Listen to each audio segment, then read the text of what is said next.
السلام علیکم ورحمۃ اللہ وبرکاتہ جی محترم کرم بھائی فاروق حبیب صاحب، ماشاء اللہ جو آپ نے آیت کے ذیل میں پوچھا ہے، یہ ماشاء اللہ آپ کے ذوق کو اللہ اور بھی بڑھائے کہ آپ ماشاء اللہ ہر بات کو تفصیل سے پوچھتے ہیں قرآن و سنت کی روشنی میں۔ یہ اصل میں یہ پردے کے بارے میں عورتوں کو یہ سورہ، یہ میرے خیال میں سورہ نور میں ہے، میرے خیال میں سورہ نور کی آیت ہے، اور اس میں ان کی زینت کو مردوں کے سامنے اور آنکھوں کو نیچے رکھنے کا حکم ہے۔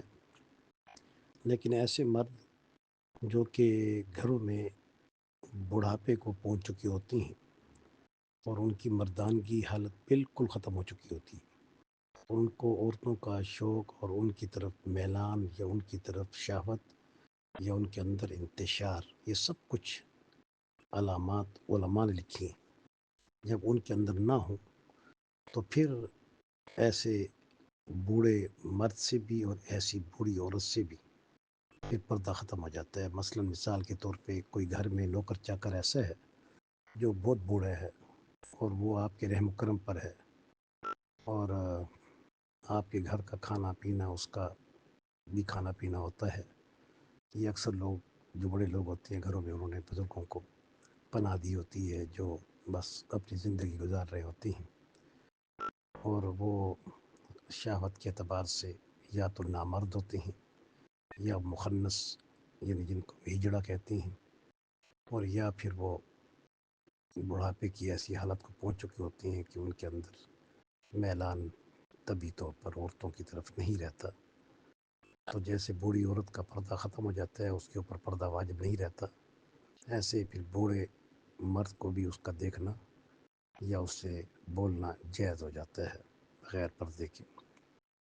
یہ ایک اجازت جواز ہے بشرطے کہ اس کے اندر اس قسم کی کوئی مردانگی شہوت والی کوئی بات نہ پائی جاتی ہو، یا نامرد ہو یا پھر بہرحال اس میں اور بھی تفسیر ہے۔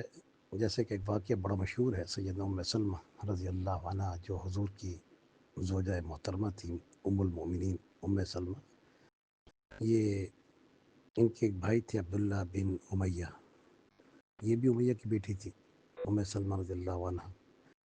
تو ان کے گھر میں آپ صلی اللہ علیہ وسلم بیٹھے تھے ان کے حجرے میں، تو وہ ایک مخنث وہاں رہتا تھا، تو اس سے ثابت ہو گیا کہ وہ مخنث ان کا کوئی رشتہ دار نہیں تھا، کوئی قریبی محرم نہیں تھا کہ جس سے پردہ نہ ہو، بلکہ وہ ایک غیر محرم تھا، لیکن وہ مخنث تھا، ہجڑا تھا، جس کو ہم خواجہ سراخ کہتے ہیں۔ تو حضور نے ان کو نہیں روکا تھا اس وقت تک، جب تک کہ اس کی کوئی ایسی بات ان تک آیا نہ ہوئی، حتیٰ کہ ایک دن آپ بیٹھے تھے تو اسی مخنث نے عبداللہ بن امیہ کو، جو کہ ام سلمہ کے بھائی تھے، انہیں جب یہ بات پہنچی کہ طائف بھی آزاد ہونے والا ہے اور وہاں پر بھی مسلمان چڑھائی کرنے والے ہیں، تو انہوں نے کہا کہ جب طائف آزاد ہو جائے گا نا، جب آپ کے قبضے میں آ جائے گا، تو میرے علم میں ایک غیلان بنت غیلان، غیلان کی ایک بیٹی ہے جو سامنے سے آئے تو 4 ہو اور جب واپس جائے تو 8 ہو۔ یعنی یہ اندازہ کریں، اب آپ سن کے حیران ہو جائیں گے کہ خوبصورتی کے پیمانے کیا تھے عورت کے لیے۔ یہ صحیح حدیث ہے بخاری کی۔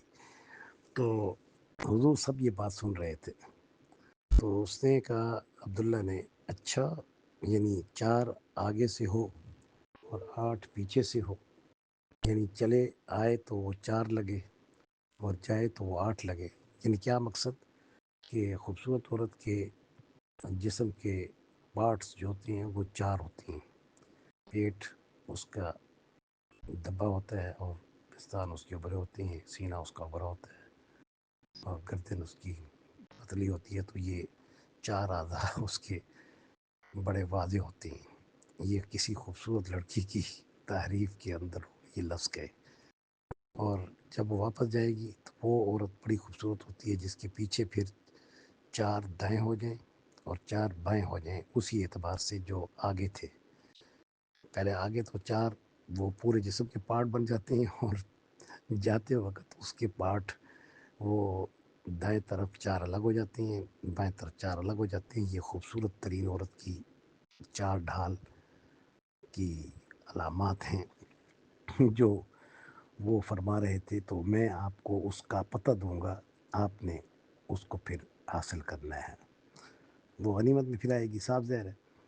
تو حضور نبی کریم صلی اللہ علیہ وسلم نے جب یہ بات اس کی سنی تو کہا آج کے بعد اس کو گھر میں آنے کی اجازت نہیں ہے. سلمہ کو روک دیا کہ اس کو اب دوبارہ گھر میں آنے کی اجازت نہ دی جائے. حالانکہ مخنث تھا، ہجڑا تھا، اس میں کوئی شک نہیں تھا. لیکن بعض ہجڑے مخنث ایسے ہوتے ہیں جن میں طبی میلان یا تو عورتوں کا پایا جاتا ہے یا پھر مردوں کا پایا جاتا ہے یا دونوں کے درمیان مشترک ہوتا ہے. تو جس کا میلان جس طرح پایا جائے تو عورت کے لیے اس کو ہی وہی کہا جائے گا. اگر اس کے اندر عورتوں کا میلان زیادہ پایا جاتا ہے تو وہ عورت کے حکم میں ہوگا، وہ پھر عورتوں کے سامنے آ سکتی ہے. اگر اس کا میلان مردوں کی طرف پایا جاتا ہے پھر عورتوں کے سامنے نہیں آ سکتی، وہ مردوں کے سامنے آ سکتا ہے. تو بہرحال یہ ایک تشریح تھی جو میں نے آپ کو بتا دی.